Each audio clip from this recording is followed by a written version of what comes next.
Bidadi township ಹೆಸರಿನಲ್ಲಿ ರಾಜಕೀಯ ಜೋರಾಗಿದೆ. ಸರ್ಕಾರದ ಅಧಿಸೂಚನೆ ವಿರೋಧಿಸಿ ರೈತರ ಹೋರಾಟಕ್ಕೆ ಜೆಡಿಎಸ್ ಸಾಥ್ ನೀಡಿದೆ. ಸರ್ಕಾರದ ವಿರುದ್ಧ ಹೋರಾಟವನ್ನು ಜೆಡಿಎಸ್ ತೀವ್ರಗೊಳಿಸಿದೆ. ಬಿಡದಿಗೆ ಭೇಟಿ ನೀಡಿದ ಜೆಡಿಎಸ್ ಯುವ ಮುಖಂಡ ನಿಖಿಲ್ ಕುಮಾರಸ್ವಾಮಿ ರೈತರ ಹೋರಾಟಕ್ಕೆ ಸಾಥ್ ನೀಡಿದರು. ಇನ್ನು ಬಿಡದಿ ಟೌನ್ಶಿಪ್ ಯೋಜನೆಗೆ ಪ್ರಧಾನಿ ಮೋದಿ ಮೆಚ್ಚುಗೆ ವ್ಯಕ್ತಪಡಿಸಿದ್ದಾರೆ. ಇದನ್ನೇ ಅಸ್ತ್ರವಾಗಿಸಿರೋ ಸಿಎಂ ಡಿಕೆ ಶಿವಕುಮಾರ್ ಜೆಡಿಎಸ್ ಹೋರಾಟಕ್ಕೆ ತಿರುಗೇಟು ನೀಡಲು ಮುಂದಾಗಿದ್ದಾರೆ. ಇನ್ನು ರೈತರ ಜೊತೆ ಪ್ರತಿಭಟನೆಯಲ್ಲಿ ಭಾಗಿಯಾದ ನಿಖಿಲ್ ಕುಮಾರಸ್ವಾಮಿ ರೈತರ ಹೋರಾಟಕ್ಕೆ ಬೆಂಬಲ ಸೂಚಿಸಿದ್ದಾರೆ. ಟೌನ್ಶಿಪ್ ಯೋಜನೆಗೆ ರೈತರು ವಿರೋಧ ಮಾಡುತ್ತಿದ್ದಾರೆ. ಆದರೂ ಸರ್ಕಾರ ಜಿದ್ದು ಸಾಧಿಸಲು ಹೊರಟಿದೆ. ತರಾತುರಿಯಲ್ಲಿ ಸರ್ಕಾರ ಅಂತಿಮ ಅಧಿಸೂಚನೆ ಹೊರಡಿಸಿದೆ. ಸರ್ಕಾರದ ಈ ನಿರ್ಧಾರ ಸರಿಯಲ್ಲ. ಟೌನ್ಶಿಪ್ ಯೋಜನೆ ಬೇಡ ಅಂತ ನಾನು ರಾಹುಲ್ ಗಾಂಧಿಗೆ ಪತ್ರ ಬರೀತೀನಿ ಅಂತ ನಿಖಿಲ್ ಹೇಳಿದರು. ಇಲ್ಲಿ ಸರ್ಕಾರ ರಿಯಲ್ ಎಸ್ಟೇಟ್ ದಂಧೆಕೋರರಿಗೆ ಬೆನ್ನೆಲುಬಾಗಿ ನಿಂತ್ಕೊಂಡು ರೈತರ ಬದುಕಿನ ಜೊತೆ ಚೆಲ್ಲಾಟ ಆಡ್ಕೊಂಡು ಇಲ್ಲಿ ರಿಯಲ್ ಎಸ್ಟೇಟ್ ದಂಧೆಗೆ ಮತ್ತಷ್ಟು ಪ್ರೋತ್ಸಾಹವನ್ನು ಕೊಡ್ತಾ ಇರ್ತಕ್ಕಂಥದ್ದು ಭಾಳ ಸ್ಪಷ್ಟ. ಹೋಗ್ತಾ ಹೋಗ್ತಾ ಇನ್ನೆಷ್ಟು ಲಕ್ಷ ಕೋಟಿ ಮಾಡಬೇಕು ಅಂತ ಇದ್ದಾರೋ ನನಗೆ ಗೊತ್ತಿಲ್ಲ. ಈಗ ನೋಡಿ, ರಾಹುಲ್ ಗಾಂಧಿ ಅವರು ಭಾಳ ದೊಡ್ಡವರಿದ್ದಾರೆ. ಹಾಗಾಗಿ ಅವ್ರಿಗೊಂದು ಪತ್ರ ನಾನೇ ಬರೆದು ಕಳಿಸ್ತಾ ಇದ್ದೀನಿ ಇವತ್ತು. ಜೊತೆಯಲ್ಲಿ ಇಲ್ಲ ನಮ್ಮ ರೈತರೆಲ್ಲ ಅದಕ್ಕೆ ಸಹಿ ಹಾಕಿದ್ದಾರೆ. ಇಲ್ಲಿ ಮಾಜಿ ಶಾಸಕ ಎ ಮಂಜು ಮಾತನಾಡಿ, ಟೌನ್ಶಿಪ್ ಯೋಜನೆಗೆ ನಾವು ವಿರೋಧಿಸ್ತೀವಿ, ಕಾನೂನು ಮೂಲಕ ಹೋರಾಟ ಮಾಡ್ತೀವಿ. ಕೆಲವರು ಯೋಜನೆ ಪರ ಇದ್ದಾರೆ, ಅವರು ಪುಣ್ಯಾತ್ಮರು, ಅವರಿಗೆ ಯಾವ ಒತ್ತಡ ಇದೆಯೋ ಗೊತ್ತಿಲ್ಲ ಅಂತ ವ್ಯಂಗ್ಯವಾಡಿದರು. ಇವರೇನೇ ಒತ್ತಡ ಕೊಡಲಿ, ಯಾವುದೇ ನೋಟಿಫಿಕೇಶನ್ ಮಾಡಲಿ, ಕಾನೂನಾತ್ಮಕವಾಗಿ ಹೋರಾಟ ಮಾಡಿ ಸೈದ್ಧಾಂತಿಕವಾದಂಥ ಹೋರಾಟ ನಿಮಗೆ ಜಯ ಸಿಗ್ತೈತೆ. ಆ ರೈತರು ಪಾಪ ಪುಣ್ಯಾತ್ಮರು ಈ ಯೋಜನೆನ 2006ರಲ್ಲಿ ವಿರೋಧಿಸ್ತವ್ರು. ಅವರು ಇವತ್ತು ಪಾಪ ಅವರು ಸಂಕಷ್ಟಕ್ಕೆ ಸಿಗಾಕೊಬಿಟ್ಟಿದ್ದಾರೆ. ಆ ಸಂಕಷ್ಟದಿಂದ ಪಾರಾಗಬೇಕು ಅಂತೇಳಿ ಅವ್ರಿಗೇನು ಒತ್ತಡ ಇದೆಯೋ ನನಗಂತೂ ಗೊತ್ತಿಲ್ಲ. ಬಿಡದಿ ಟೌನ್ಶಿಪ್ ನಿರ್ಮಾಣಕ್ಕೆ ಬಿಡದಿಯ ಮಂಡಲಹಳ್ಳಿ ರೈತರು ವಿರೋಧ ವ್ಯಕ್ತಪಡಿಸಿದ್ದಾರೆ. ಜಮೀನು ನಮ್ಮ ಅಸ್ಮಿತೆ, ನಮ್ಮ ಜೀವನಾಡಿ, ಪ್ರಾಣ ಕೊಟ್ಟೇವು, ಆದರೆ ಭೂಮಿ ಕೊಡೋದಿಲ್ಲ ಅಂತ ರೈತರು ಸರ್ಕಾರದ ವಿರುದ್ಧ ಕಿಡಿಕಾರಿದ್ದಾರೆ. ನಮಗೆ ಬೆಳೆ ಬೆಳೆಯೋದಷ್ಟೇ ಗೊತ್ತು, ನಾವು ಯಾವುದೇ ಕಾರಣಕ್ಕೂ ಜಮೀನು ಬಿಟ್ಟುಕೊಡಲ್ಲ ಅಂತ ರೈತರು ಹೇಳ್ತಿದ್ದಾರೆ. ತಾರೀಕು ರಾಜ್ಯ ಮಟ್ಟದ ಎಲ್ಲ ಮಹಿಳಾ ಮುಖಂಡರುಗಳು ಸೇರಿ 1.5 ಕಿಲೋಮೀಟರ್ 2 ಕಿಲೋಮೀಟರ್ ಪಾದಯಾತ್ರೆ ಮಾಡಿ ನಮಗೂ ಕೂಡ ರೈತರಿಗೆ ಬೆಂಬಲವನ್ನು ಸೂಚಿಸಲಿಕ್ಕೆ ರಾಜ್ಯದ ಮೂಲೆಗಳಿಂದ ಬರ್ತಾ ಇದ್ದಾರೆ. ಹಾಗಾಗಿ ಮುಂದೆ ನಾವು ವಿಧಾನಸೌಧ ಚಾಲೂ ಕೂಡ ಹಾಕೊಂಡಿದ್ದೀವಿ.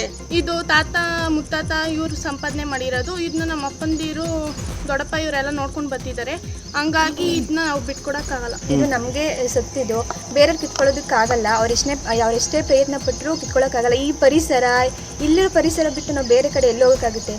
ಅವ್ರು ಬೇರೆ ಕಡೆಯಿಂದ ನಮ್ಮೂರ್ಗೆ ಬರ್ತಾರೆ ಈ ನೇಚರ್ ನೋಡಿ. ಆದರೆ ಇಲ್ಲಿರೋದು ಕಿತ್ಕೊಂಡ್ಬಿಟ್ರೆ ನಾವು ಬೇರೆ ಕಡೆ ಎಲ್ಲಿ ಹೋಗೋಕ್ಕಾಗುತ್ತೆ? ಭೂಮಿನೇ ನಮ್ಮ ಭೂಮಿನೇ ನಮಗೆ ಸರ್ವಸ್ವ. ನಮ್ಮ ಭೂಮಿಲೇ ನಾವು ಅವಾಗಿಂದ ಹುಡ್ತಾಗಿಂದ ಭೂಮಿನೇ ಗೈತಾ ಇದ್ದಾರೆ. ಅವ್ರು 10 ಲಕ್ಷ 10 ಕೋಟಿ ಕೊಟ್ಟರು ನಮ್ಮ ಭೂಮಿ ನಾವು ಬಿಟ್ಕೊಡಲ್ಲ. ನಮಗೆ ಭೂಮಿನೇ ಸರ್ವಸ್ವ. ನಮ್ಗೆ ಇನ್ನೊಂದು ಗೊತ್ತಿಲ್ಲ. ನಾವು ಭೂಮಿ ನೆಮ್ಕೊಂಡೇ ಜೀವನ ಮಾಡ್ತಾ ಇರೋದು. ಇನ್ನು ಅರಳಾಳು ಸಂದ್ರದ ರೈತ ಮಹಿಳೆಯರು ಟೌನ್ಶಿಪ್ ವಿರೋಧಿಸಿ ಪ್ರತಿಭಟನೆ ಮಾಡಿದ್ದಾರೆ. ನ್ಯೂಸ್ 18 ಜೊತೆ ಮಾತನಾಡಿದ ರೈತ ಮಹಿಳೆಯರು ಕಣ್ಣೀರಿಟ್ಟಿದ್ದಾರೆ. ಸಿಎಂಗೆ ಕಣ್ಣು ಪೊರೆ ಬಂದಿದೆ. ನಾವು ಕುಡುಗೋಲು ಹಿಡಿದು ಹೋರಾಟ ಮಾಡ್ತೀವಿ. ಯಾವುದೇ ಕಾರಣಕ್ಕೂ ನಾವು ಜಮೀನು ಕೊಡಲ್ಲ. ಹಿಂದೆ ಭೂಮಿ ಕೊಟ್ಟು ಪಡೆದಂತಹ ಹಣ ಖಾಲಿಯಾಗಿದೆ. ಲಾಭದಾಯಕ ತೋಟ ಕಳೆದುಕೊಳ್ಳಲು ನಾವು ತಯಾರಿಲ್ಲ ಅಂತ ಹೇಳಿದರು. ವಿರೋಧ ಅಂದರೆ ನಮ್ಮ ಜಮೀನು ಬೇಕು. ಯಾವುದೇ ಕಾರಣಕ್ಕೂ ನಮ್ಮ ಜಮೀನು ನಾವು ಬಿಟ್ಕೊಡಲ್ಲ. ವಿರೋಧ ಏನಿಲ್ಲ. ನಾವು ಇನ್ನೂ ಅದು 10 ವರ್ಷ ನಾವು ಬೆಳೆ ಇಕ್ತೇರು. ನಮ್ಗೆ ಭೂಮಿ ನಮ್ಗೆ ಬೇಕು. ನಮ್ಮ ಜೀವ ಇರೋವರೆಗೂ ಅವರು ನಮ್ಮ ಭೂಮಿ ಮೇಲೆ ನಾವು ಸತ್ತೋರೊಂದು ಹೋಯ್ತು. ನಮ್ಮ ಭೂಮಿ ಮೇಲೆ ಅವ್ರೊಂದು ಕಲ್ಲು ಎತ್ಕೊಂಡೋಗಿ ಅವ್ರು ಇದು ಮಾಡೋದು ದಾಟಿ ಎತ್ಕೋಕ್ಕಾಗಲ್ಲ. ಇರೋ ಭೂಮಿಯನ್ನು ಉಳಿಸ್ಕೊಳ್ಳೋಣ ಅಂದರೆ ಇವ್ರ ಮಕ್ಕ ಸೆದಾಗ ಹಿಂಗೆ ಮಾಡ್ತಾರೆ. ನಮ್ಮ ಮಕ್ಳಿಗನ್ನ ಭವಿಷ್ಯ ಕೊಡೋಣ ಅಂತ ಅಂದರೆ ಇವತ್ತು ನಾಳೆ ಇನ್ನು ಎಷ್ಟು ದಿನ ಅಂತ ಹೋರಾಟ ಮಾಡೋಣ. ನಾವಿನ್ನ ಇರೋದು 2 ಎಕರೆ ಭೂಮಿನ ಉಳಿಸ್ಕೊಂಡು ನಮ್ಮ ಮಕ್ಳಿಗೆ ಭವಿಷ್ಯ ಕೊಡೋಣ ಅಂದರೆ ಅದಕ್ಕೂ ಕಲ್ಲಾಕತ್ತಾವ್ರೆ ವಿರೋಧ. ಇನ್ನು ಕೆಂಪಯ್ಯನಪಾಳ್ಯದ ಕೆಲವು ರೈತರು ಟೌನ್ಶಿಪ್ ಯೋಜನೆಗೆ ಬೆಂಬಲ ವ್ಯಕ್ತಪಡಿಸಿದ್ದಾರೆ. ಬೆಂಗಳೂರಿನ ಕೊಳಚೆ ನೀರು ನಮಗೆ ರೋಗ ರುಜಿನೆ ತಂದಿದೆ. ಕೊಳಚೆ ನೀರು ಬಂದು ತೋಟಗಳೆಲ್ಲ ಹಾಳಾಗಿವೆ. ಕೃಷಿಗೆ ಯೋಗ್ಯವಲ್ಲದ ಜಮೀನನ್ನ ಇಟ್ಕೊಂಡು ಏನ್ ಮಾಡೋಣ? ಹಿಂದೆ HDK ರೆಡ್ ಝೋನ್ ಮಾಡಿಬಿಟ್ಟಿದ್ರು. ನಾವು ದಲಿತರು, ನಮ್ಮ ಜಮೀನು ಯಾರು ಖರೀದಿ ಮಾಡೋಕೆ ಮುಂದೆ ಬರಲ್ಲ. ಹೆಣ್ಣು ಮಕ್ಕಳ ಮದುವೆ ಮಾಡಬೇಕು, ಜಮೀನು ಮಾರಿ ಬಂದ ಹಣದಲ್ಲಿ ಮದುವೆ ಮಾಡೋದು ಅಂತಿದ್ದಾರೆ. ನಮ್ಮ ಕೈಲಿ ಆಗಲ್ಲ ಸರ್. ಇವಾಗ ವ್ಯವಸಾಯ ಮಾಡಿ ನಾವು ಜೀವನ ಮಾಡೋಕೆ ಆಯ್ತಾ ಇಲ್ಲ. ಗಂಡಸರಿಗೆಲ್ಲ ನಮಗೆಲ್ಲ ಶುಗರು BP ಸ್ಟಾರ್ಟ್ ಆಗೋದು. 1 ಕಿಲೋಮೀಟ್ರು ಹಳ್ಳದಿಂದ ಹುಲ್ಲೊತ್ಕೊಂಡು ಬರಬೇಕು. ಒಂದು ಜಾರ್ತು, ಒಂದು ನಡ ಮುರ್ಕೋತು, ಒಂದು ಕಾಲು ಮುರ್ಕೋತು, ಯಾರೂ ಆಗಲ್ಲ ಸರ್. ಅವಾಗ ಏನಾಯ್ತು ಪ್ರಾಜೆಕ್ಟಿಂದ ಮತ್ತು ನನ್ನ ಮಗನೇ BA ಮಾಡ್ದ ಎಲೆಕ್ಟ್ರಾನಿಕ್ಸ್ ಆ್ಯಂಡ್ ಕಮ್ಯುನಿಕೇಷನ್ನು. ಎಲೆಕ್ಟ್ರಾನಿಕ್ ಸಿಟಿಲಿ ಕೆಲಸ ಸಿಕ್ತು, ಹೋಗೋಕ್ಕಾಗಲ್ಲ ಅಲ್ಲಿ. ಇಲ್ಲಿಂದ ಅಪ್ ಆ್ಯಂಡ್ ಡೌನ್ ಮಾಡೋಕ್ಕೆ 5 ಅವರ್ ಬೇಕಾಗುತ್ತೆ ಅಂದ್ಬಿಟ್ಟು ಕೆಲಸ ಬಿಟ್ಬಿಟ್ಟು ಹೋಗಿ ಹಾರ್ಡ್ವೇರ್ ಕಂಪ್ನಿಗೆ ಸೇರ್ಕೊಂಡವನು. ಈಗ ನಮಗೆ ಇಲ್ಲಿ ಬಿಡದಿ ಇಂಡಸ್ಟ್ರಿಯಲ್ ಇದೆ, ಅಲ್ಲಿ ಆರೋವಳ್ಳಿ ಇಂಡಸ್ಟ್ರಿಯಲ್ ಇದೆ, ಎಲ್ಲ ಲೇಬರ್ಸ್ ಕೆಲಸಕ್ಕೆ ಹೋಯ್ತವೆ. ಯಾರು ಒಬ್ಬರೂ ಆಳುಗಳು ಸಿಗ್ತಾರೆ. ನಾವು ವ್ಯವಸಾಯ ಮಾಡಿದ್ರೆ ಏನು ಮಾಡೋಣ? ನಾನೊಬ್ಬ ದುಡಿಯೋದು ನಮ್ಮ ಮನೇಲಿ, ಯಾರೂ ಬರೋಲ್ಲ. ನಾನೊಬ್ಬ ಮನ್ಸು 10 ವರ್ಷ ಸೊಪ್ಪು ಇದು ನಾವು ಉಳಮೆ ಸಾಕಾಯ್ತದ? 10 ವರ್ಷ ಸೊಪ್ಪು ಇದು ಉಳಮೆ ಸಾಕಾಯ್ತದ? ಆಗಲ್ಲ. ಅದಕ್ಕೆ ನಾವು ಈ ಪ್ರಾಜೆಕ್ಟ್ನ ಒಪ್ಕೊಂಡಿದ್ದೀವಿ. ನೋಡಿ, ಇದೆಲ್ಲ ನಮ್ಮದೇ 25 ಎಕರೆ ನಮ್ಮ ಅಣ್ಣ ತಂದಿರ್ತಾ ಇದೆಲ್ಲ ಪೂರ್ತಿ ಇದು. ಈ ಜಂಡಲ್ಲಿ ಏನು ಕೆಲಸ ಮಾಡ್ತೀರಿ? ಈ ನೀರು ಕಟ್ತಾರೆ, ಮೈ ಕೈಯೆಲ್ಲ ಕಟ್ತಾ, ಮಗಳೆಲ್ಲ ಕಾಯಿಲ್ಲ. ನಮಗೂ ಆಗಲೇ ಅಲ್ಲಿಗೆ 33ಕ್ಕೆ ಶುಗರ್ ಬತ್ತು. ಈಗ 47 ವರ್ಷ, ಇನ್ನು ಎಷ್ಟು ವರ್ಷ ಇಲ್ಲ ನಾವು ಈಗ ಆಗೋದು ಬೇಡ ನಮ್ಮ ಮಕ್ಕಳು. ಸಿಎಂ ಡಿಕೆ ಶಿವಕುಮಾರ್ ವಿರುದ್ಧ ರಾಹುಲ್ ಗಾಂಧಿಗೆ ದೂರು ನೀಡಲು ರೈತರು ಮುಂದಾಗಿದ್ದಾರೆ. ಬಿಡದಿ ಟೌನ್ಶಿಪ್ಗೆ ಭೂಸ್ವಾಧೀನಕ್ಕೆ ರೈತರು ವಿರೋಧಿಸಿದ್ದಾರೆ. ರೈತರ ವಿರೋಧದ ನಡುವೆಯೂ ಟೌನ್ಶಿಪ್ ಯೋಜನೆ ಭೂಸ್ವಾಧೀನಕ್ಕೆ ಅಧಿಸೂಚನೆ ಹೊರಡಿಸಲಾಗಿದೆ. ಸರ್ಕಾರದ ಕ್ರಮ ಸರಿಯಲ್ಲ ಅಂತ ರೈತರು ಹೇಳ್ತಿದ್ದಾರೆ. ಇನ್ನು ಬಿಜೆಪಿ ರಾಜ್ಯಾಧ್ಯಕ್ಷ ಬಿವೈ ವಿಜಯೇಂದ್ರ ಕೂಡ ರಾಹುಲ್ ಗಾಂಧಿಗೆ ಪತ್ರ ಬರೆದಿದ್ದಾರೆ. ರೈತರ ಹಿತಾಸಕ್ತಿಗೆ ವಿರುದ್ಧವಾಗಿ ಭೂಸ್ವಾಧೀನ ಪ್ರಕ್ರಿಯೆ ನಡೀತಾ ಇದೆ. ಆಡಳಿತಾರೂಢ ಕಾಂಗ್ರೆಸ್ ಸರ್ಕಾರ ರೈತರ ಸಮಸ್ಯೆ ಕೇಳ್ತಾ ಇಲ್ಲ. ಫಲವತ್ತಾದ ಭೂಮಿ ಕಳೆದುಕೊಳ್ಳುವ ಆತಂಕದಲ್ಲಿ ರೈತರಿದ್ದಾರೆ. 470 ದಿನದ ಬಿಡದಿ ರೈತರ ಹೋರಾಟಕ್ಕೆ ಬೆಲೆ ಇಲ್ವಾ? ಹಸಿರು ಭೂಮಿಯನ್ನ ಕಾಂಕ್ರೀಟ್ ಜಂಗಲ್ ಮಾಡ್ತಾ ಇರೋದು ಯಾಕೆ? ಗ್ರಾಮೀಣ ಮಹಿಳೆಯರನ್ನ ಅಭದ್ರತೆಗೆ ದೂಡ್ತಾ ಇರೋದು ಸರಿಯೇ ಅಂತ ವಿಜಯೇಂದ್ರ ಪ್ರಶ್ನೆ ಮಾಡಿದ್ದಾರೆ. ಬಿಡದಿ ಟೌನ್ಶಿಪ್ ವಿರೋಧಿಸಿ ಪಾದಯಾತ್ರೆ ವಿಚಾರವಾಗಿ ಮಾಗಡಿ ಶಾಸಕ ಬಾಲಕೃಷ್ಣ ಮಾಜಿ ಸಿಎಂ ಕುಮಾರಸ್ವಾಮಿ ವಿರುದ್ಧ ಕಿಡಿಕಾರಿದ್ದಾರೆ. ನೋಟಿಫಿಕೇಶನ್ ಯಾರು ಮಾಡಿದ್ದು ಪದೇ ಪದೇ ಹೇಳಬೇಕಿಲ್ಲ. ಕುಮಾರಸ್ವಾಮಿಗೆ ರೈತರಿಗೆ ಕಾಳಜಿ ಇದ್ದಿದ್ರೆ ರೆಡ್ ಝೋನ್ ತೆಗೆಯಬೇಕಿತ್ತು. ಸಮಯಕ್ಕೆ ತಕ್ಕಂತೆ ಮಾತನಾಡುವುದು ಕುಮಾರಸ್ವಾಮಿ ಬಿಡಬೇಕು. ನೋಟಿಫಿಕೇಶನ್ ಆಗಿದೆ, ಹಿಂದೆ ಪಡೆಯುವಂತಹ ಪ್ರಶ್ನೆ ಇಲ್ಲ. ಇವತ್ತಲ್ಲ ನಾಳೆ ಭೂಮಿ ಡೆವಲಪ್ಮೆಂಟ್ ಆಗಲೇಬೇಕು. ರೈತರ ಪರವಾಗಿ 2018ರಲ್ಲಿ ಯೋಜನೆಯನ್ನು ಬಿಡಲು ಒಪ್ಪಿದ್ದೆ ಅಂತ HDK ಪ್ರಮಾಣ ಮಾಡಲಿ ಅಂತ ಸವಾಲ್ ಹಾಕಿದ್ರು. ಏನು ಮಾಡಬೇಕಾಗಿಲ್ಲ ರೀ. 2018ರಲ್ಲಿ ರೆಡ್ ಝೋನ್ ರಿಮೂವ್ ಮಾಡಿದ್ರೆ ಸಾಕಾಗಿತ್ತು. ಹೋದಾಗ ಆ ಯಪ್ಪ ಹೇಳಿ ಬಂದು ಚಾಮುಂಡೇಶ್ವರಿ ಮುಂದೆ ರಾಮನಗರದಲ್ಲಿ ಪ್ರಮಾಣ ಮಾಡಲಿ, ನಾನು ಇದು ನನ್ನ ಕನಸಿನ ಕೂಸು, ನಾನು ಇದು ಮಾಡ್ತೀನಿ, ನಾನು ಬಿಡೋಕ್ಕಾಗಲ್ಲ ಅಂತ ಹೇಳಿಲ್ವಾ? ಹೇಳವ್ರ ಪ್ರಮಾಣ ಮಾಡಲಿ ಚಾಮುಂಡೇಶ್ವರಿ ಮುಂದೆ. ನಾನು 2018ರಲ್ಲಿ ನಾನು ಬಿಡಕ್ಕೆ ಒಪ್ಕೊಂಡಿದ್ದೆ ರೈತರು ಬಂದು ಕೇಳಿದಾಗ ಅಂತ ಪ್ರಮಾಣ ಮಾಡಲಿ. ಅವತ್ತು ನೀವು ರಿಜೆಕ್ಟ್ ಮಾಡ್ತೀರಾ. ನೀವು ಮಾಡಿದ್ರೆ ರೈತರ ಪರ, ನಾವು ಮಾಡಿದ್ರೆ ರಿಯಲ್ ಎಸ್ಟೇಟ್ ದಲ್ಲಾಳಿಗಳು. ಇನ್ನು ಬಾಲಕೃಷ್ಣ ಆರೋಪದ ಬಗ್ಗೆ HD ಕುಮಾರಸ್ವಾಮಿ ತಿರುಗೇಟು ನೀಡಿದ್ದು, 40% ಸ್ಕೀಮ್ ಬಂದಿದ್ದು 2006ರಲ್ಲಿ, ಅದು ನನ್ನ ಕಾಲ. ಕೇವಲ ಬಿಡದಿ ವಿಚಾರಕ್ಕೆ ತಂದ ಯೋಜನೆಯಲ್ಲ, ಇಡೀ ರಾಜ್ಯದಲ್ಲಿ ರೈತರ ಭೂಮಿಯನ್ನ ತೆಗೆದುಕೊಂಡಾಗ 40% ಕೊಡುವಂತಹ ಯೋಜನೆಯನ್ನ ತಂದಿದೆ. ದೈವ ಭಕ್ತರನ್ನ ನಾನು ಅವರಿಂದ ಕಲಿಬೇಕಿಲ್ಲ. ಯಾವ ಆಣೆ ಪ್ರಮಾಣ ಎಲ್ಲಿಗೆ ಕರೆದುಕೊಂಡು ಹೋಗ್ತಾರಂತೆ ಅಂತ ಪ್ರಶ್ನೆ ಮಾಡಿದ್ರು. 40% ಸ್ಕೀಮ್ ಬಂದಿದ್ದೆ ನನ್ನ ಕಾಲದಲ್ಲಿ 2006ರಲ್ಲಿ. ಬರೀ ಒಂದು ಭಾಗ ಯೋಜನೆಗಲ್ಲ, ಇಡೀ ರಾಜ್ಯದಲ್ಲಿ ರೈತರ ಭೂಮಿಯನ್ನು ತಗೊಂಡಾಗ 40% ಹಣದ ಬದಲಿಗೆ ಕೊಡ್ತಕ್ಕಂಥ ಒಂದು ಯೋಜನೆ ಪ್ರಾರಂಭ ಮಾಡಿದ್ದೆ ಕುಮಾರಸ್ವಾಮಿ. ಸ್ವಲ್ಪ ದಾಖಲೆ ತೆಗಿಯೋಕೆ ಹೇಳಿ. ಎಲ್ಲ ಹಣ ಪ್ರಮಾಣ ಯಾರು ಮಾಡ್ತಾರೆ? ನನಗೆ ನೋಡಿ, ನನಗೆ ಇರ್ತಕ್ಕಂಥ ದೇವರು ನಂಬಿಕೆ, ಅವರಿಂದ ನಾನು ಕಲಿಬೇಕಾಗಿಲ್ಲ ಅಷ್ಟೇ. ಅವ್ರ ಪಾಪ ಅವ್ರು ನಂಬ್ಕೊಂಡಿದ್ದಾರೆ. 40% ಟೌನ್ಶಿಪ್ ಹೋರಾಟ ವಿಚಾರವಾಗಿ ಚಿತ್ರದುರ್ಗದಲ್ಲಿ MLC ರವಿಕುಮಾರ್ ಪ್ರತಿಕ್ರಿಯಿಸಿದ್ದಾರೆ. ರಾಜ್ಯದಲ್ಲಿ ರೈತರ ಗೋಳು ಕೇಳೋರೇ ಇಲ್ಲದಂತಾಗಿದೆ. ಫಲವತ್ತಾದ ಜಮೀನು ಸ್ವಾಧೀನ ಮಾಡಿ ಟೌನ್ಶಿಪ್ ಯೋಜನೆ ಮಾಡಲಾಗ್ತಿದೆ. ಸರ್ಕಾರ ಕೂಡಲೇ ಭೂಸ್ವಾಧೀನ ಕೈಬಿಡಬೇಕು. ಟೌನ್ಶಿಪ್ ಯೋಜನೆಯನ್ನ ಬಿಜೆಪಿ ವಿರೋಧಿಸುತ್ತೆ ಅಂತ ಹೇಳಿದರು. ಈ ಫಲವತ್ತಾದ ರೈತರ ಜಮೀನುಗಳನ್ನು ಆಕ್ಯುಪೈ ಮಾಡ್ಕೊಂಡ್ಬಿಟ್ಟು ನಾನು ಬೆಂಗಳೂರಿನ ಸುತ್ತಮುತ್ತ ಟೌನ್ಶಿಪ್ಗಳನ್ನು ಮಾಡ್ತೀನಿ ಅಂತಕ್ಕಂಥ ಧೋರಣೆ ಏನಿದೆ, ಇದನ್ನು ಕೈಬಿಡಬೇಕು. ರೈತರ ಫಲವತ್ತಾದ ಜಮೀನುಗಳನ್ನು ಒತ್ತಾಯಪೂರ್ವಕವಾಗಿ ರೈತರ ಅನುಮತಿ ಇಲ್ಲದೇ, ರೈತರ ಪರ್ಮಿಷನ್ ಇಲ್ಲದೇ, ಒಪ್ಪಿಗೆ ಇಲ್ಲದೇ ಒತ್ತಡದ ಮೂಲಕ ಆಕ್ಯುಪೈ ಮಾಡ್ಕೊಂಡ್ಬಿಟ್ಟು ಟೌನ್ಶಿಪ್ಪನ್ನು ಮಾಡೋದನ್ನು ಭಾರತೀಯ ಜನತಾ ಪಾರ್ಟಿ ವಿರೋಧ ಮಾಡುತ್ತೆ. ಅದನ್ನು ಕೂಡಲೇ ಕೈ ಬಿಡಬೇಕು ಅಂತೇಳಿ ನಾನು ಈ ಸಂದರ್ಭದಲ್ಲಿ ಆಗ್ರಹ ಪಡಿಸ್ತೇನೆ. ಬಿಜೆಪಿ ರಾಜ್ಯಾಧ್ಯಕ್ಷ ವಿಜಯೇಂದ್ರ ಮಾತನಾಡಿ, ರೈತರು ಭೂಮಿ ಕೊಡಲ್ಲ ಅಂತ ಹೇಳ್ತಾ ಇದ್ದಾರೆ. ರೈತರ ಜಮೀನು ಒತ್ತಾಯಪೂರ್ವಕವಾಗಿ ಕಸಿತಾ ಇದ್ದಾರೆ. ಇದನ್ನ ಕೂಡಲೇ ತಡಿಬೇಕು. ರಾಹುಲ್ ಗಾಂಧಿ ಕೂಡಲೇ ಮಧ್ಯಪ್ರವೇಶ ಮಾಡಬೇಕು. ಬಿಜೆಪಿ ಕೂಡ ರೈತ ಪರ ಹೋರಾಟಕ್ಕೆ ಸಾಥ್ ನೀಡುತ್ತೆ ಅಂತ ಹೇಳಿದರು. ಒತ್ತಾಯಪೂರ್ವಕವಾಗಿ ರೈತರ ಜಮೀನನ್ನು ಕಸ್ಕೊಳ್ಳೋದಕ್ಕೆ ಇವತ್ತೇನೋ ರಾಜ್ಯ ಸರ್ಕಾರ ಹೊರಟಿದೆ. ಸ್ವತಃ ಮುಖ್ಯಮಂತ್ರಿಗಳು ಇದ್ರ ಬಗ್ಗೆ ಆಸಕ್ತಿ ವಹಿಸಿರ್ತಕ್ಕಂಥದ್ದು. ರೈತರನ್ನ ಒಗ್ಗೂಡಿಸ್ತಕ್ಕಂಥ ಕೆಲಸ ಮಾಡೋದಕ್ಕೆ ಏನು ಸರ್ಕಾರ ಹೊರಟಿದೆ, ಇದು ಅಕ್ಷಮ್ಯ ಅಪರಾಧ.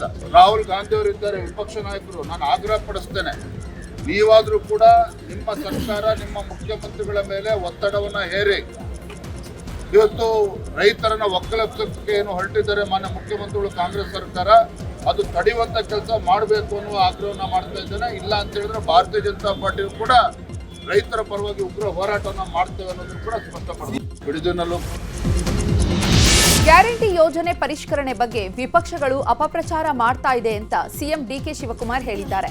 ಎಕ್ಸ್ನಲ್ಲಿ ಸ್ಪಷ್ಟನೆ ನೀಡಿರುವ ಸಿಎಂ ಡಿಕೆಶಿ, ಸರ್ಕಾರದ ಹೆಮ್ಮೆಯ ಯೋಜನೆಗಳಾದ ಗೃಹಲಕ್ಷ್ಮಿ, ಗೃಹಜ್ಯೋತಿ ನಿಲ್ಲುವುದಿಲ್ಲ. ವಿರೋಧ ಪಕ್ಷಗಳು ಹಬ್ಬಿಸುವಂತಹ ಸುಳ್ಳು ಸುದ್ದಿಗಳಿಗೆ ಯಾರೂ ಕಿವಿಗೊಡಬಾರದು. ಕೆಲವರು ಸತ್ತವರ ಹೆಸರಿನಲ್ಲಿ ನಕಲಿ ದಾಖಲೆಗಳನ್ನು ಸೃಷ್ಟಿಸಿ ಅಕೌಂಟ್ ತೆರೆದು ಯೋಜನೆಯ ಲಾಭ ಪಡೆಯುತ್ತಿದ್ದಾರೆ. ಹೀಗಾಗಿ ಗ್ಯಾರಂಟಿ ಯೋಜನೆ ಫಲಾನುಭವಿಗಳ ದೃಢೀಕರಣಕ್ಕಾಗಿ ಅವರ ಹೆಸರು, ವಿಳಾಸ, ಅಕೌಂಟ್ ನಂಬರ್ ಖಚಿತಪಡಿಸಿಕೊಳ್ಳಲು ಮತ್ತೆ ಅರ್ಜಿ ಸಲ್ಲಿಸಲು ಹೇಳಲಾಗಿದೆ ಹೊರತು ಯೋಜನೆಗಳನ್ನು ನಿಲ್ಲಿಸಲು ಅಲ್ಲ ಅಂತ ಸ್ಪಷ್ಟನೆ ನೀಡಿದ್ದಾರೆ.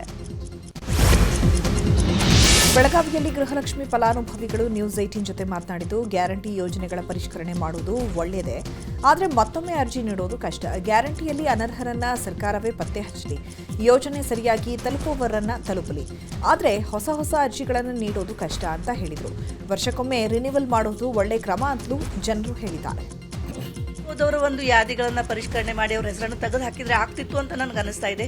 ಮತ್ತೊಮ್ಮೆ ಅರ್ಜಿ ತಗೊಳ್ಳೋದು ಬೇಡ ಅನಿಸುತ್ತೆ. ಅದೇ ರೀತಿ ಉಚಿತವಾಗಿ ಏನು ಕರೆಂಟ್ ಕೊಡ್ತಿರಲ್ಲ, ಗೃಹಲಕ್ಷ್ಮಿ ಜೊತೆಗೆ ಗೃಹಜ್ಯೋತಿ ಅನ್ನೋ ಒಂದು ಯೋಜನೆ ಏನಿದೆ ಅಲ್ಲ, ಅದರಲ್ಲೂ ಕೂಡ ಅದೇ ರೀತಿ ಅನಿಸುತ್ತೆ. ಅನರ್ಹರು ಅಂತ ಇದ್ದಾಗ ಅವ್ರ ಹೆಸರನ್ನ ತೆಗೆದು ಹಾಕಬೇಕು. ತೀರ್ಕೊಂಡು ಅವ್ರಿಗೆ ಕೋಟಿ ಸರ್ಕಾರದಿಂದ ವೇಸ್ಟ್ ಹಣ ಹೊಂಟೈತಿ. ಅದ ಈಗ ಬಡವರಿಗೆ ಎಲ್ಲ ಅನುಕೂಲ ಆಗ್ತೈತಿ. ಅದರ ಸಲುವಾಗಿ ಪ್ರತಿ ವರ್ಷನೂ ರಿನ್ಯೂ ಮಾಡ್ರೆ ಬಯೋಮೆಟ್ರಿಕ್ ಮಾಡ್ತೇವೆ ಅಂತಾರೆ, ಅದು ಭಾಳ ಚಲೋ ಆಗ್ತೈತ್ರಿ. ಯಾಕಂತಂದ್ರೆ ಈಗ ಬಡವರಿಗೆ ಒಬ್ಬೊಬ್ರಿಗೆ ಹಣನ ಮುಟ್ತಾ ಇಲ್ಲ ರೀ. ಹಾಗಾಗಿ ಭಾಳ ಅವ್ರಿಗೂ ಈಗ ನಮ್ಮಂಥ ಬಡವ್ರಿಗೆ ಭಾಳ ತ್ರಾಸ ಆಗ್ತೈತಿ. ಹಾಗಾಗಿ ಪ್ರತಿ ವರ್ಷನೂ ರಿನ್ಯೂ ಮಾಡಿದಂದ್ರೆ ಎಲ್ಲರಿಗೂ ಹಣ ಮುಟ್ತೈತೆ ಅಂತ ಹೇಳಕ್ಕೆ ಬಯಸ್ತೇನೆ. ಇನ್ನು ಕಲಬುರಗಿಯಲ್ಲಿ ಫಲಾನುಭವಿಗಳು ಮಾತನಾಡಿದ್ದು, ಕಳೆದ ಕೆಲವು ತಿಂಗಳಿನಿಂದ ಹಣ ಬಂದಿಲ್ಲ, ಮತ್ತೊಮ್ಮೆ ಅರ್ಜಿ ಹಾಕಬೇಕು ಅಂದ್ರೆ ಕಷ್ಟ. ಚುನಾವಣೆ ಸಂದರ್ಭದಲ್ಲಿ ಪ್ರಣಾಳಿಕೆಯಲ್ಲಿ ನೀಡಿದಂತಹ ಭರವಸೆಯಂತೆ ನಡೆದುಕೊಳ್ಳಲಿ. ಮತ್ತೊಮ್ಮೆ ಅರ್ಜಿ ಹಾಕಬೇಕು ಅನ್ನುವುದು ಕಷ್ಟ. ಅರ್ಜಿ ಹಾಕಲು ನಮಗೆ ಗೊತ್ತಾಗಲ್ಲ. 2 ತಿಂಗಳಿನಿಂದ ಹಣ ಬಂದಿಲ್ಲ. ಈಗ ಮತ್ತೆ ಅರ್ಜಿ ಹಾಕಿದ್ರೂ ಹಣ ಬರುತ್ತೆ ಅನ್ನೋದು ಏನ್ ಗ್ಯಾರಂಟಿ ಅಂತ ಜನ ಪ್ರಶ್ನೆ ಮಾಡಿದ್ದಾರೆ. ಗದಗದಲ್ಲಿ ಮಹಿಳೆಯರು ನ್ಯೂಸ್ 18 ಜೊತೆ ಮಾತನಾಡಿದ್ದು, ಮೃತರನ್ನ ಪತ್ತೆ ಹಚ್ಚಿ ಅವರಿಗೆ ಹೋಗ್ತಾ ಇರೋ ಹಣ ನಿಲ್ಲಿಸಲಿ, ಆದರೆ ಮತ್ತೆ ಈಗ ಬಯೋಮೆಟ್ರಿಕ್ ಮಾಡಲು ಹೊರಟಿರೋದು ಕಷ್ಟ. ಸರ್ವರ್ ಸಮಸ್ಯೆ ಆದರೆ ಬಯೋಮೆಟ್ರಿಕ್ಗೆ ಪದೇ ಹೋಗಬೇಕು, ಆಗ ನಮಗೆ ಕಷ್ಟ ಆಗುತ್ತೆ ಅಂತ ಫಲಾನುಭವಿಗಳು ಹೇಳ್ತಿದ್ದಾರೆ.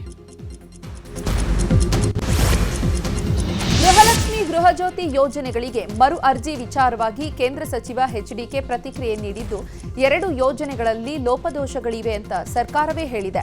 ಮರು ಅರ್ಜಿ ಸ್ವೀಕಾರ ಒಳ್ಳೆಯ ಉದ್ದೇಶವೇ ಇರಬಹುದು. 2 ತಿಂಗಳ ಗೃಹಲಕ್ಷ್ಮಿ ಬಾಕಿ ಹಣ ಏನಿದೆ, ಇದು ಸರ್ಕಾರ ಚಕಾರ ಎತ್ತಿಲ್ಲ. 2 ತಿಂಗಳು ಕೊಡಬೇಕಾದಂತಹ 5,000 ಕೋಟಿ ಲೆಕ್ಕದ ಬಗ್ಗೆ ಸರ್ಕಾರ ಜಾಣ ಮೌನಕ್ಕೆ ಜಾರಿದೆ ಅಂದ್ರು. ಇನ್ನು ಬೆಂಗಳೂರಲ್ಲಿ ಬಿಜೆಪಿ ರಾಜ್ಯಾಧ್ಯಕ್ಷ ವಿಜಯೇಂದ್ರ ಮಾತನಾಡಿದ್ದು, ಗೃಹಲಕ್ಷ್ಮಿ ಈಗ ಚುನಾವಣಾ ಲಕ್ಷ್ಮಿಯಾಗಿದೆ. ಗ್ಯಾರಂಟಿಯಿಂದ ಸರ್ಕಾರ ಆರ್ಥಿಕವಾಗಿ ದಿವಾಳಿಯಾಗಿದೆ. ಪರಿಷ್ಕರಣೆ ನೆಪದಲ್ಲಿ ಕತ್ತರಿ ಹಾಕೋದು ಸರಿಯಲ್ಲ ಅಂದಿದ್ದಾರೆ. ಗ್ಯಾರಂಟಿ ಯೋಜನೆ ಪರಿಷ್ಕರಣೆ ವಿಚಾರವಾಗಿ ನ್ಯೂಸ್ 18ಗೆ ಗ್ಯಾರಂಟಿ ಅನುಷ್ಠಾನ ಸಮಿತಿ ಅಧ್ಯಕ್ಷ ಎಚ್ಎಂ ರೇವಣ್ಣ ಮಾತನಾಡಿ, ಗೃಹಲಕ್ಷ್ಮಿ ಹಾಗೂ ಗೃಹಜ್ಯೋತಿ ಯೋಜನೆ ಫಲಾನುಭವಿಗಳಿಗೆ ತಲುಪಬೇಕಿದೆ, ಅದಕ್ಕಾಗಿ ಪರಿಷ್ಕರಣೆ ಮಾಡಲಾಗ್ತಿದೆ. ಅನೇಕ ಕಡೆ ಸಾವನ್ನಪ್ಪಿದವರ ಖಾತೆಗೆ ಹಣ ಹೋಗ್ತಾ ಇದೆ. ಈ ನಿಟ್ಟಿನಲ್ಲಿ 2 ಯೋಜನೆಗಳನ್ನು ಪರಿಷ್ಕರಣೆ ಮಾಡಲಾಗ್ತಿದೆ. ಯಾವುದೇ ಯೋಜನೆ ನಿಲ್ಲಿಸಲ್ಲ. ನಾಳೆ ಸಿಎಂ ಭೇಟಿಗೆ ಸಮಯ ಕೇಳಿದ್ದೇನೆ, ಪರಿಷ್ಕರಣೆ ಬಗ್ಗೆ ದಿನಾಂಕ ನಿಗದಿ ಮಾಡ್ತೀವಿ ಅಂತ ಹೇಳಿದರು. ಪರಿಷತ್ ಚುನಾವಣೆಯಲ್ಲಿ ಶಾಸಕರನ್ನ ಸೆಳೆಯಲು ಎಚ್ಡಿಕೆ ಪ್ರಯತ್ನ ಮಾಡ್ತಿದ್ದಾರೆ ಅಂತ ಶಾಸಕ ಮಾಗಡಿ ಬಾಲಕೃಷ್ಣ ಆರೋಪ ಮಾಡಿದ್ದಾರೆ. ಕಾಂಗ್ರೆಸ್ ಶಾಸಕರನ್ನ ಸೆಳೆಯುವ ಪ್ರಯತ್ನ ಕುಮಾರಸ್ವಾಮಿ ಮಾಡ್ತಿದ್ದಾರೆ. 14 ಶಾಸಕರಿಗೆ ದೂರವಾಣಿ ಕರೆ ಮಾಡಿದ್ದಾರೆ. ಕಾಂಗ್ರೆಸ್ಸಿಗೆ ಮತಗಳ ಕೊರತೆ ಇಲ್ಲ, ಆದರೆ ಜೆಡಿಎಸ್ ಅಭ್ಯರ್ಥಿ ಗೆಲ್ಲಲು ಮತಗಳ ಕೊರತೆ ಇದೆ. ಡಿಕೆಶಿಗೆ ಕಾಟ ಕೊಡಬೇಕು ಅಂತಾನೆ ಅಭ್ಯರ್ಥಿಯನ್ನ ಹಾಕಿದ್ದಾರೆ ಅಂತ ಬಾಲಕೃಷ್ಣ ಆರೋಪಿಸಿದ್ದಾರೆ. ಇನ್ನು ಬಾಲಕೃಷ್ಣ ಆರೋಪಕ್ಕೆ ಮಾಜಿ ಸಚಿವ ಎಚ್ಡಿಕೆ ತಿರುಗೇಟು ನೀಡಿದ್ದಾರೆ. ನಮಗೆ ಕಾಂಗ್ರೆಸ್ ಶಾಸಕರನ್ನ ಸೆಳೆಯುವ ಶಕ್ತಿ ಇದೆಯಾ? ಅವರು ಮ್ಯಾಗ್ನೆಟ್ ಇಟ್ಕೊಂಡಿದ್ದಾರೆ. ನಮ್ಮ ಹತ್ರ ಯಾವುದೇ ಮ್ಯಾಗ್ನೆಟ್ ಇಲ್ಲ. ನಾನು ಯಾವ ಶಾಸಕರಿಗೂ ಫೋನ್ ಮಾಡಿಲ್ಲ. ಚಟಕ್ಕೆ ಮಾತನಾಡುವುದನ್ನ ಬಿಟ್ಬಿಡ್ಬೇಕು ಅಂದ್ರು. ಎಂಎಸ್ಸಿ ಚುನಾವಣೆಗೆ ಮಾಜಿ ಸಚಿವ ಎಚ್ ಆಂಜನೇಯ ಕೂಡ ಆಕಾಂಕ್ಷಿ ಎನ್ನಲಾಗಿತ್ತು. ಈ ಬಗ್ಗೆ ಆಂಜನೇಯ ಪ್ರತಿಕ್ರಿಯೆ ನೀಡಿದ್ದು, 2023ರ ಚುನಾವಣೆಯಲ್ಲಿ ಸ್ಪರ್ಧೆ ಮಾಡಬೇಡ ಅಂತ ಹೈಕಮಾಂಡ್ ಹೇಳಿದ್ರು. MLC ಮಾಡಿ ಕಾಂಗ್ರೆಸ್ ವರ್ಕಿಂಗ್ ಪ್ರೆಸಿಡೆಂಟ್ ಮಾಡ್ತೀವಿ ಅಂದಿದ್ರು, ಆದರೆ ಮಾಡಿಲ್ಲ. ನನ್ನ ನಿಷ್ಠೆ ಗುರುತಿಸಿ ಪಕ್ಷ ಇಲ್ಲಿವರೆಗೆ ನನಗೆ ಸ್ಥಾನಮಾನ ಕೊಟ್ಟಿದೆ. ನನಗೆ ಅಧಿಕಾರ ಏನೂ ಬೇಕಾಗಿಲ್ಲ. ನಾನು ಒಳ ಮೀಸಲಾತಿ ಪರ ಹೋರಾಟ ಮಾಡ್ತಿದ್ದೇನೆ. ಒಳ ಮೀಸಲಾತಿಯಲ್ಲಿ ಸ್ವಲ್ಪ ದೋಷ ಆಗಿದೆ. ಸರ್ಕಾರದ ಗಮನಕ್ಕೆ ತಂದು ಅವಕಾಶ ವಂಚಿತ ಮಾದಿಗ ಸಮುದಾಯಕ್ಕೆ ನ್ಯಾಯ ಕೊಡಿಸುವ ಕೆಲಸ ಮಾಡ್ತೀನಿ ಅಂತ ಹೇಳಿದರು. ಎರಡನೇ ಬಾರಿ ಡಿಸಿಎಂ ಆಗಿ ಮೊದಲ ಬಾರಿಗೆ ಸ್ವಕ್ಷೇತ್ರಕ್ಕೆ ಆಗಮಿಸಿದ ಡಾಕ್ಟರ್ ಜಿ ಪರಮೇಶ್ವರ್ಗೆ ಅದ್ಧೂರಿ ಸ್ವಾಗತ ಸಿಕ್ಕಿದೆ. ಕೊರಟಗೆರೆ ವಿಧಾನಸಭಾ ಕ್ಷೇತ್ರದ ನಾಗರಿಕರು ಪರಮೇಶ್ವರ್ಗೆ ಅಭಿನಂದನಾ ಸಮಾವೇಶ ಆಯೋಜಿಸಿದ್ರು. ಬೃಹತ್ ಸೇಬಿನ ಹಾರ ಮತ್ತು ಚಿಕ್ಕಿ ಹಾರ ಮತ್ತು ಮೈಸೂರು ಪಾಕ್ ಹಾರಗಳನ್ನು ಹಾಕಿ ಪರಮೇಶ್ವರ್ಗೆ ಸ್ವಾಗತ ಕೋರಲಾಯಿತು. ಇನ್ನು ನೂರಾರು ಬೈಕ್ಗಳ ರ್ಯಾಲಿಯಲ್ಲಿ ಪರಂರನ್ನ ಬರಮಾಡಿಕೊಳ್ಳಲಾಯಿತು. ಅಲ್ಲಲ್ಲಿ ಜೆಸಿಬಿ ಮೂಲಕ ಪರಮೇಶ್ವರ್ಗೆ ಪುಷ್ಪಾರ್ಚನೆಯನ್ನು ಮಾಡಲಾಯಿತು. ರಾಜ್ಯ ರಾಜಕಾರಣದಲ್ಲಿ ದಿನೇ ದಿನೇ ಮಹತ್ವದ ಬೆಳವಣಿಗೆ ನಡೀತಾ ಇದೆ. ಈ ನಡುವೆ ನೂತನ ಸಚಿವರುಗಳು ಸಿಎಂ ಡಿಕೆ ಶಿವಕುಮಾರ್ ಅವರನ್ನ ಭೇಟಿಯಾಗಿದ್ದಾರೆ. ಸಚಿವರಾದ ಕೆಜೆ ಜಾರ್ಜ್, ಯತೀಂದ್ರ ಸಿದ್ದರಾಮಯ್ಯ ಸಿಎಂ ಡಿಕೆ ಶಿವಕುಮಾರ್ರನ್ನ ಭೇಟಿಯಾಗಿದ್ದಾರೆ. ಸಿಎಂ ಸರ್ಕಾರಿ ನಿವಾಸದಲ್ಲಿ ಭೇಟಿಯಾಗಿ ಚರ್ಚೆ ನಡೆಸಿದ್ದಾರೆ. ಗ್ಯಾರಂಟಿ ಯೋಜನೆ ಪರಿಷ್ಕರಣೆ ಚರ್ಚೆಯ ನಡುವೆ ಈ ಭೇಟಿ ಭಾರೀ ಕುತೂಹಲವನ್ನ ಮೂಡಿಸಿದೆ. ಕೋಲಾರ ಕಾಂಗ್ರೆಸ್ ಕಚೇರಿಯಲ್ಲಿ ಮತ್ತೆ ಬಣಗಳ ಮಧ್ಯೆ ಗಲಾಟೆ ನಡೆದಿದೆ.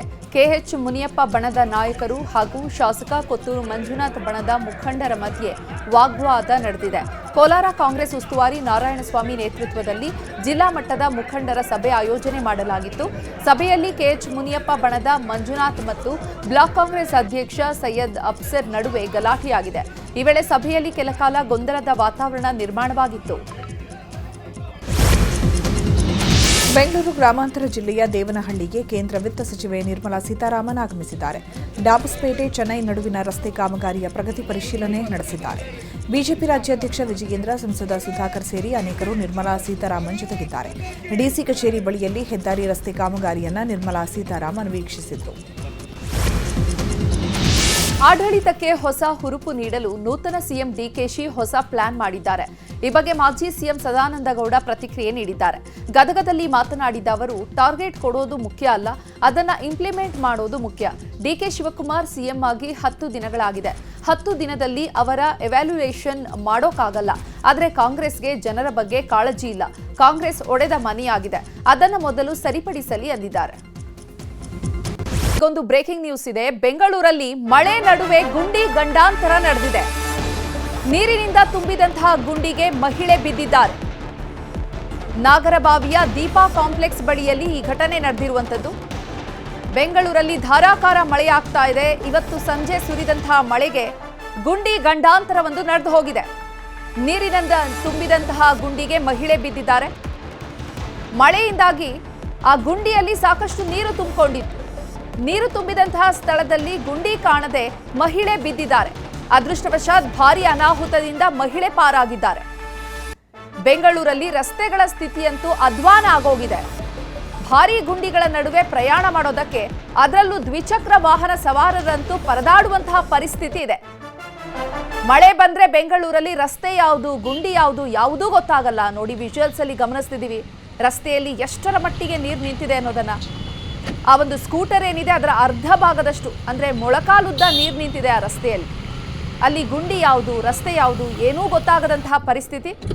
ಮಹಿಳೆ ಸ್ಕೂಟರ್ನಲ್ಲಿ ಹೋಗ್ತಾ ಇದ್ದಂತಹ ಸಂದರ್ಭದಲ್ಲಿ ಏಕಾಏಕಿ ಆ ಗುಂಡಿಗೆ ಬಿದ್ದಿದ್ದಾರೆ. ಅಕಸ್ಮಾತ್ ಏನಾದರೂ ಹಿಂದೆಯಿಂದ ಭಾರಿ ವಾಹನ ಏನಾದರೂ ಬರ್ತಾ ಇದ್ರೆ ಏನು ಪರಿಸ್ಥಿತಿ? ನಿನ್ನೆ ಮೊನ್ನೆಯಿಂದ ಅದೇ ಥರದ 2 ಪ್ರಕರಣಗಳು ನಡೆದಿದೆ. ಇದೇ ರೀತಿ ಮಹಿಳೆಯೊಬ್ಬರು ಅವರ ಮಗಳನ್ನ ಬಿಡೋದಕ್ಕೆ, ಶಾಲೆಗೆ ಬಿಡೋದಕ್ಕೆ ಹೋಗ್ತಾ ಇದ್ದಂತಹ ಸಂದರ್ಭದಲ್ಲಿ ಇಬ್ಬರೂ ಕೂಡ ಈ ಸ್ಕೂಟಿಯಿಂದ ಬಿದ್ದಿದ್ದಾರೆ. ತಾಯಿಯ ಮೇಲೆ ಶಾಲಾ ವಾಹನವೇ ಹರಿದು ಆ ತಾಯಿ ಮೃತಪಟ್ಟಂತಹ ಘಟನೆ ನಡೆದಿತ್ತು. ಆ ಘಟನೆ ಇನ್ನು ಮಾಸುವ ಮುನ್ನವೇ ಮತ್ತೋರ್ವ ಮಹಿಳೆ ಸ್ಕೂಟಿಯಿಂದ ಈ ಗುಂಡಿ ಗಂಡಾಂತರದಿಂದಾಗಿ ರಸ್ತೆಗೆ ಬಿದ್ದಿದ್ದಾರೆ. ಜಾಸ್ತಿ ವಾಹನಗಳ ಸಂಚಾರ ಇರುತ್ತೆ. 1 ನಿಮಿಷ ಫ್ರೀ ಇರೋದಿಲ್ಲ ರಸ್ತೆಯಲ್ಲಿ, ಅಷ್ಟು ವಾಹನಗಳ ಸಂಚಾರ ಇರುತ್ತೆ. ಆಕೆ ಅದೃಷ್ಟ ಚೆನ್ನಾಗಿತ್ತು, ಬಚಾವಾಗಿದ್ದಾರೆ. ಇನ್ನು ಈ ಬಗ್ಗೆ ಹೆಚ್ಚಿನ ಮಾಹಿತಿಯನ್ನು ನೀಡ್ತಾರೆ ನಮ್ಮ ಪ್ರತಿನಿಧಿ ಪ್ರಗತಿ ಶೆಟ್ಟಿ. ನೇರ ಸಂಪರ್ಕದಲ್ಲಿ ಜಾಯ್ನ್ ಆಗಿದ್ದಾರೆ. ಪ್ರಗತಿ ಶೆಟ್ಟಿ, ಇನ್ನು ತಾಯಿ ಮಗಳು ಬಿದ್ದು ಆ ತಾಯಿ ಶಾಲಾ ವಾಹನಕ್ಕೆ ಬಲಿಯಾದಂತಹ ಘಟನೆ ಇನ್ನೂ ಮಾಸಿಲ್ಲ. ಆಲ್ರೆಡಿ ಮತ್ತೊಂದು ಇಂಥ ಘಟನೆ ನಡೆದಿರುವಂತದ್ದು. ಆ ರಸ್ತೆಯಲ್ಲಿ ಸರಾಗವಾಗಿ ನೀರು ಹರಿದೋಗ್ಲಿಕ್ಕೆ ಜಾಗ ಇರಲಿಲ್ವಾ? ಯಾಕ ಅಂತ ಪರಿಸ್ಥಿತಿ ನಿರ್ಮಾಣ ಆಗಿತ್ತು?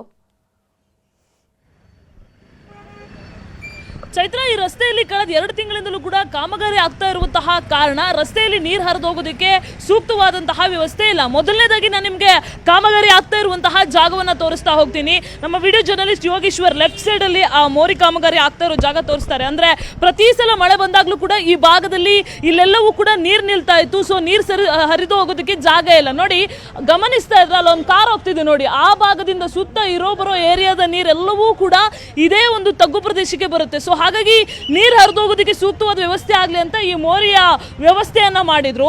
ಬಟ್ ಅದರ ಒಂದು ಎಫೆಕ್ಟು ಈ ರಸ್ತೆಯಲ್ಲಿ ಈ ರೀತಿಯಾಗಿ ನೀರುಗಳು ನಿಂತ್ಕೊಳ್ಳೋದಕ್ಕೆ ಕಾರಣ ಆಗ್ತಾ ಇದೆ. ಅಂದ್ರೆ ಸರಿಯಾಗಿ ನೀರು ಹರಿದು ಹೋಗೋದಕ್ಕೆ ಸೂಕ್ತವಾದಂತಹ ವ್ಯವಸ್ಥೆ ಮಾಡೋಣ ಅನ್ನುವಂತಹ ಉದ್ದೇಶದಿಂದ ಕಾಮಗಾರಿ ಆರಂಭ ಮಾಡಿದ್ರು ಕೂಡ ವೇಗಗತಿಯಲ್ಲಿ ಕಾಮಗಾರಿ ಮಾಡದೇ ಇರುವಂತಹ ಕಾರಣ, ಜೊತೆಗೆ ಮಳೆ ಬಂದ ಸಂದರ್ಭದಲ್ಲಿ ಈ ತರ ಕಾಮಗಾರಿ ಮಾಡಿರುವಂತಹ ಕಾರಣ ವಾಹನ ಸವಾರರು ಬೀಳೋದಕ್ಕೆ, ಬೈಕ್ ನಲ್ಲಿ ಮಹಿಳೆಯರೆಲ್ಲರೂ ಕೂಡ ಬೀಳೋದಕ್ಕೆ ಕಾರಣ ಆಗ್ತಾ ಇರುವಂತದ್ದು. ನನ್ನ ಜೊತೆಗೆ ಇಲ್ಲಿ ಸ್ಥಳೀಯರು ಕೂಡ ಇದ್ದಾರೆ, ಅವ್ರನ್ನ ಕೂಡ ಮಾತಾಡಿಸ್ತಾ ಹೋಗ್ತೀನಿ. ಸರ್, ಏನ್ ಹೇಳ್ತೀರಾ? ಈಗಾಗಲೇ ನಮ್ಮ ಕಣ್ಣೆದುರುಗಡೆ ಸುಮಾರು ಜನ ಬಿದ್ದೋದ್ರು, ಏನ್ ಪರಿಸ್ಥಿತಿ ಇದು, ಏನ್ ಹೇಳ್ತೀರಾ? ಮೇಡಮ್, ಏನು ಹೇಳ್ತಾ ಇದ್ದೀನಿ ಅಂದರೆ, ಈಗ ನೂತನವಾಗಿರ್ತಕ್ಕಂಥ DK ಶಿವಕುಮಾರ್ ಅವರು ಬೆಂಗಳೂರು ಅಭಿವೃದ್ಧಿಗಾಗಿ 2,000 ಕೋಟಿನ ಇವತ್ತು ಪ್ರತ್ಯೇಕವಾಗಿ ತೆಗೆದಿಟ್ಟಿದ್ದಾರೆ.